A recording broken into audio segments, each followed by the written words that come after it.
Good morning students. Shastri school द्वारा दी जा रही ऑनलाइन क्लासेस में मैं सुनीता अरोड़ा आप सबका एक बार फिर से वेलकम करती हूँ। क्लास 8 फर्स्ट इंग्लिश फर्स्ट की फर्स्ट पोएम जिसका नाम है the ant and the cricket, जिसके बारे में हम पहले पढ़ चुके हैं। आगे की पोएम हम पढ़ने जा रहे हैं। इससे पहले कि हम आगे पोएम पढ़ना जारी करें, मैं इस पोएम के बारे में कुछ जानकारी देना चाहती हूँ। इस पोएम के अंदर एक झिंगुर के द्वारा एक व्यक्ति को, मतलब एक मानव को, इंसान को एक समझ दी गई है कि किस प्रकार एक झिंगुर जो है वो हर मौसम में, चाहे बसंत का मौसम हो, गर्मी का मौसम हो, वो हमेशा अपनी मस्ती में मस्त रहता है, एंजॉय करता है, आने वाले समय के बारे में बिल्कुल भी नहीं सोचता। परंतु जब सर्दी आती है तब उसे लगता है कि अब तो खाने को भी कुछ नहीं है, और तब उसे बहुत ज़्यादा परेशानी महसूस होने लगती है। तो वो अपनी मदद के लिए एक चींटी के पास जाता है, और चींटी भी उसे किस प्रकार से जवाब देती है इस पोएम के अंतर्गत बताया गया है। यानी कि कहने का अर्थ ये है कि इंसान को, व्यक्ति को अपने आने वाले समय के लिए हमेशा सोचना चाहिए।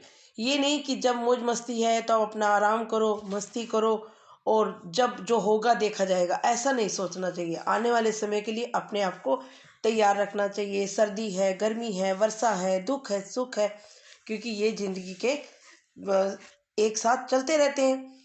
सुख भी आते हैं तो दुख भी आते हैं, तो हमें किस प्रकार उनका सामना करते हुए आगे बढ़ते रहना चाहिए, और पहले से ही हमें सोच बनानी चाहिए। ये इस पोएम के द्वारा दर्शाया गया है।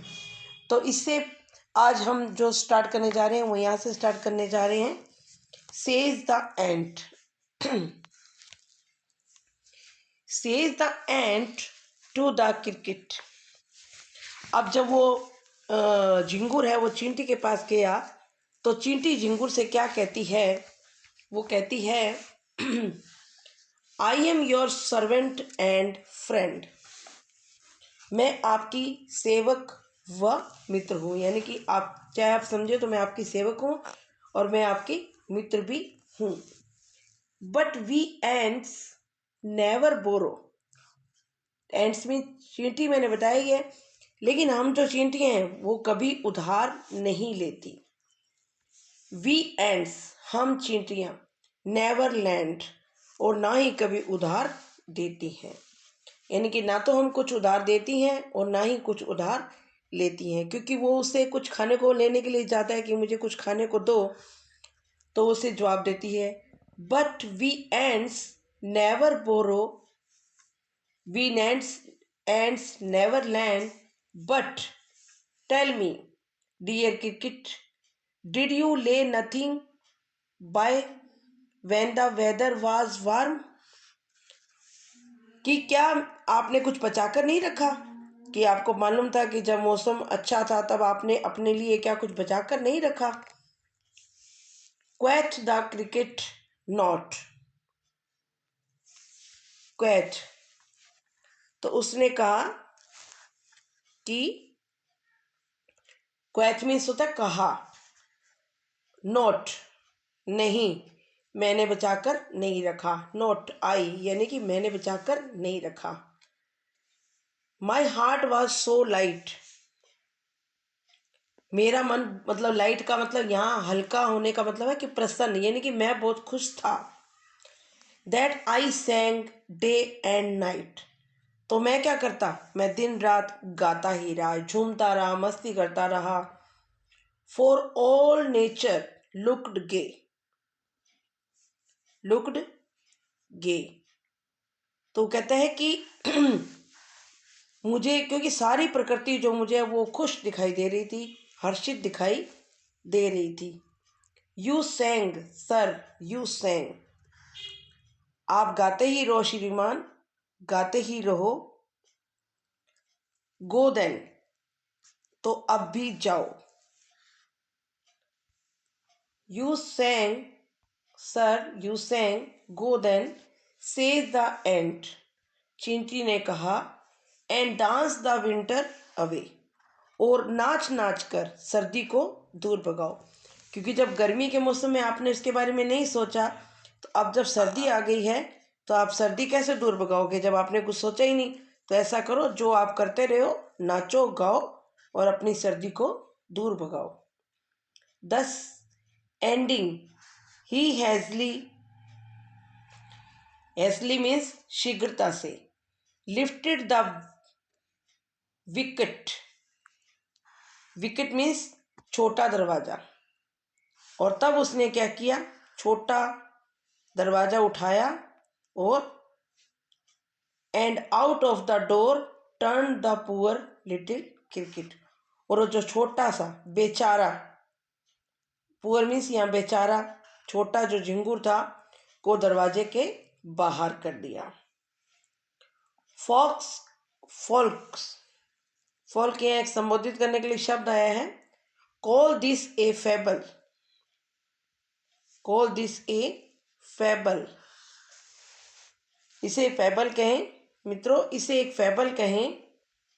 आई शैल वांट इट ट्रू, मैं इसे सत्य साबित करूंगा। किस प्रकार, some cricket have 4 legs and some have 2, कुछ झिंगुरों के 4 टांगे होती हैं और कुछ के 2 टांगे होती हैं। इस कविता के माध्यम से कवि ने ये कहा है कि ऐसे बहुत से लोग होते हैं, आज भी दुनिया इन ऐसे लोगों से भरी पड़ी है कि जो वर्तमान की खुशी में जीते हैं, आने वाले भविष्य की चिंता बिल्कुल नहीं करते।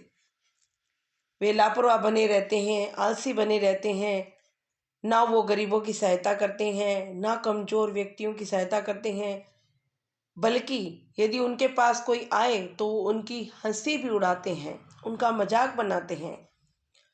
हमें खुद को इतना सामर्थ्यवान बनाना चाहिए ताकि हमें किसी के पास मांगना ना पड़े, क्योंकि मांगना बहुत बड़ी बात होती है। यदि व्यक्ति अपने सुख के समय में कुछ बचाकर रखेगा तो उसे दुख के समय दूसरों के पास जाने की आवश्यकता नहीं पड़ेगी। इसी प्रकार यदि अब हमें मालूम है कि वर्षा आने वाली है और हमारे घर में अगर कोई भी किसी प्रकार की टूट फूट है, छत में कोई पानी निकलता है, तो हमें क्या करना पड़ेगा, हमें उसका इंतजाम करना पड़ेगा कि वर्षा हमारे घर में ना आए, पानी नहीं टपके। ये थोड़ी कि बारिश होने लग जाएगी तब हम भागेंगे, ऐसा तो नहीं, संभव ही नहीं हो सकता। हर वो उपाय जो हमें आने वाले समय पे चाहिए, सर्दी है तो हमें गर्म कपड़ा लाकर रखना पड़ेगा, गर्मी है तो गर्मी के लिए हमें कूलर ठीक करवाना है, पंखा है, हर चीज़ की सुविधा हमें तैयार करके रखनी पड़ेगी। और सबसे बड़ा मैटर जो आता है वो आता है खाने के लिए, पेट भर अनाज, वो हर व्यक्ति की आवश्यकता होती है और हर व्यक्ति को चाहिए होता है।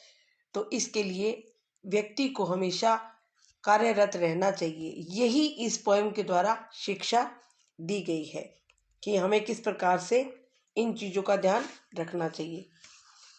इसमें 2-4 मीनिंग है जो मैं वापस रिपीट कर रही हूँ। अभी